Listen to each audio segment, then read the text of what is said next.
Hopefully, y'all don't find this boring, but I'm going to read you something today. It's something that was posted anonymously on 4chan last Wednesday that I think is quite credible because this correlates with a lot of shit we know absolutely to be true. And this is a post on 4chan by a Biden campaign staffer posting anonymously. I'm going to read this to you, and I hope you guys find it as hilarious as I do. I worked as a low level staffer for the Biden campaign's HQ in Philadelphia from July to the end of August. I am more of a Bernie guy. I thought I should do whatever I could to defeat Trump, so I joined up. Eventually, I became so disgusted with what was going on, I had to leave. Some of this I experienced. The juicier bits are things my now former coworkers told me, so take those bits with a grain of salt. 1. The whole campaign is extremely paranoid about leaks and getting hacked. If I were to publish the email chains I got, you'd see about 1,000 messages saying, please see me, or meeting at 10 a.m. Nobody wants another DNC hack situation, so no one puts any real information in emails or texts. Even with COVID-19, in-person meetings are the norm. They don't want to do anything on Zoom either in case somebody records it. Everyone is suspicious of each other, and nobody likes to give specifics on anything. It was frustrating. 2. All of the Bernie bros joke about being another Seth Rich. With the paranoid atmosphere, some of us would make comments about ending up like Seth. Oh, by the way, that was a guy who got committed suicide by 2 shots to the back of the head. The famous, I have information that will lead to the arrest of Hillary Clinton, Seth Rich. Yeah. None of us really believe the conspiracy theories, except for one weird older guy who was convinced that Malcolm Nance murdered him. His evidence? Nance made some cryptic tweets about punishing the hackers the day before Seth was murdered, and the deed was done less than a mile from the Intelligence Museum in Washington, D.C. that Nance owns. I didn't buy it, but I can't say I wasn't intrigued by the coincidence. 3. There are people whose job it is to digitally de-age Biden for political ads. If you saw a recent speech for Joe and thought he looked like a fucking mummy, then saw snippets of the same speech in an ad, you might have noticed he looked a lot better. That's because they contracted visual effects artists from California to de-age him. Normally, I wouldn't begrudge them this, as I'm sure all campaigns try to make their candidate look good, but considering what they're really covering up. 4. Joe Biden is in the early stages of dementia and is on medication for it. This is the big one, and the one I have the least direct experience with, but it's been an open secret for some time. Anyone who has had a relative with Alzheimer's or dementia can tell you there are good days and there are bad days.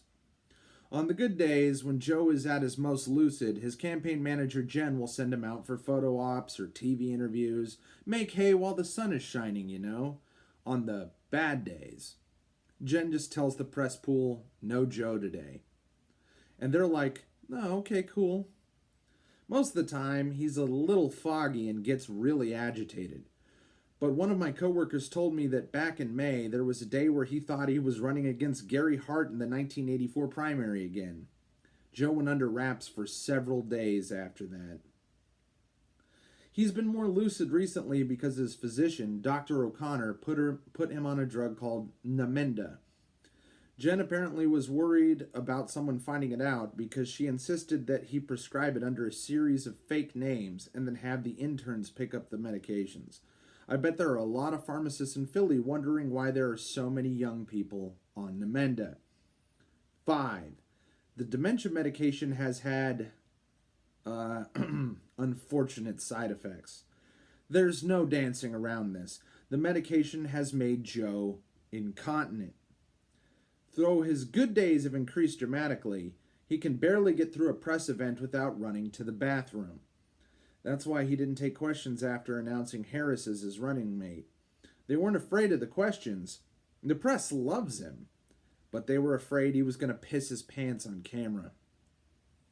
Lately, Jen's been having closed-door meetings to discuss which brand of adult incontinence pads, diapers, would be best to purchase. Seriously, a group of paid staffers sat around and discussed which brands of diapers were the least visible, the least likely to leak, and wouldn't audibly crinkle.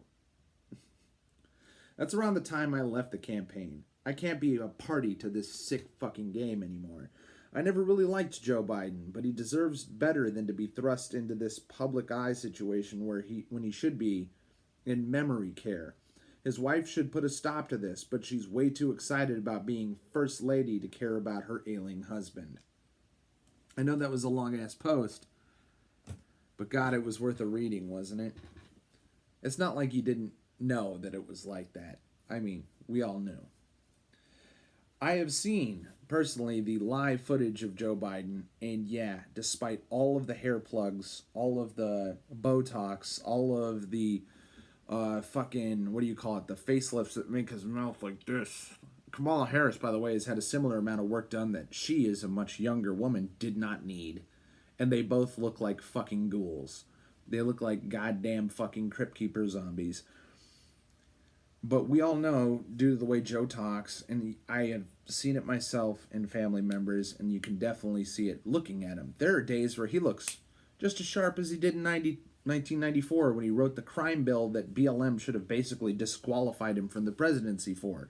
He wrote the 3 strikes laws, the mandatory minimum sentences, the heavy shit on crack cocaine and marijuana possession and distribution. He is the anti-urban black situation, urban black crime president. There's no one, with the absence of maybe Hillary Clinton, who has been tougher on crime. Now, I'm not necessarily against that. If you've lived anywhere where gangs are, you would understand that what you're dealing with is organized crime on a scale of violence and degeneracy that makes the mafia look like a bunch of preschoolers. And I honestly think that though those laws have been applied unfairly to just ungang affiliated drug dealers who slang some weed, and I've known personally people who've gotten attempted murder charge just for possession with intent to distribute of ecstasy, just because some kids would get dehydrated and die of lack of water on an overdose of ecstasy. It's bullshit for sure. But as far as the anti-crime shit goes, and I'm sorry, the allergies still murdering me this summer, so of course my voice might fuck up a couple of times, but we're almost done here. If BLM is out here trying to abolish police, and you're faced with 2 candidates, both of which are known for being exceedingly harsh on crime, and Kamala Harris downright fascistically keeping people imprisoned and trying to extend people's sentences, because California does use people in prison for shit like running laundromats and stamping license plates, and these people get paid, not minimum wage, but like maybe 10, 15, 25 cents an hour, and put into their prison commissaries while they're doing grueling, menial and physical labor. And they would resist people who had exonerating evidence. They're the kind of people that gets California sued like practically on the daily for millions of dollars for unlawful imprisonment and shit, and for botching cases. And you get a person from that shithole, and then you get Biden, who I believe is from either Delaware or New Hampshire, and he's just a credit card fucking fraudster, fucking empty suit piece of shit. And the things that he's known for and proud of are either very harsh on the black community, for better or for worse, or just downright white-collar criminal shit. This is your candidate for Democrat. Meanwhile, Trump is literally the first openly pro-LGBT candidate in history, and president in history. Both Hillary Clinton as a candidate and Barack Obama as a president. Obama personally did not turn pro-LGBT until 2014. The man was elected in 2008. It should tell you something. When he had nothing left to lose, more than halfway through his second term, oh, I love the gays. Meanwhile, Trump's holding up fucking signs saying, gays and LGBT for Trump. Some people say, like, oh, there's some fucking trannies who will say some shit like, Trump disallowed transgender people from the military. Incorrect. What he did was refuse to make the military responsible for handling the specific medical purposes for transgender people, not requiring them to provide shit like hormones, dilation stations, all the other dirty things we don't talk about when we talk about our brave and stunning transgender people. The other thing is the military, especially since a few people had gotten shell shock and shot up or tossed grenades into tents and shit in Afghanistan and had some friendly fire situations go on. I personally know, I've never hid this, but I try not to fucking make all this channel about me and shit, but I grew up with bipolar disorder, and to get out of a shitty home situation when I was 17, I attempted to sign up basically for active army duty, whatever they do. Just fucking throw me in the desert. I didn't care. And what disqualified me was that had only just recently stopped taking medication, which by the way didn't work, and I am on medication now that does work, but back then, yeah, no, lithium bicarbonate is bullshit and only is good for schizophrenics. I don't know why they give people with bipolar that. It always makes it worse. Or at least it did in my experience. I can't speak for everybody. But they disqualified me just for that. Now, transgender people are not only on specific medications, but almost 100% of the time, transgenderism is comorbid with bipolar disorder, just like mine, schizoaffective disorder, schizophrenia, borderline personality disorder, histrionic personality disorder, oppositional defiant disorder, fucking whatever they're calling dissociative identity disorder, basically multiple personality. All of that shit usually will disqualify you. You shouldn't be pushed through just because of your rainbow fucking bullshit. That's the only thing you have to say, and I didn't need to add an extra whole 3-minute topic to this, but the point is, the good guy is Trump, the bad guy is Biden. Period.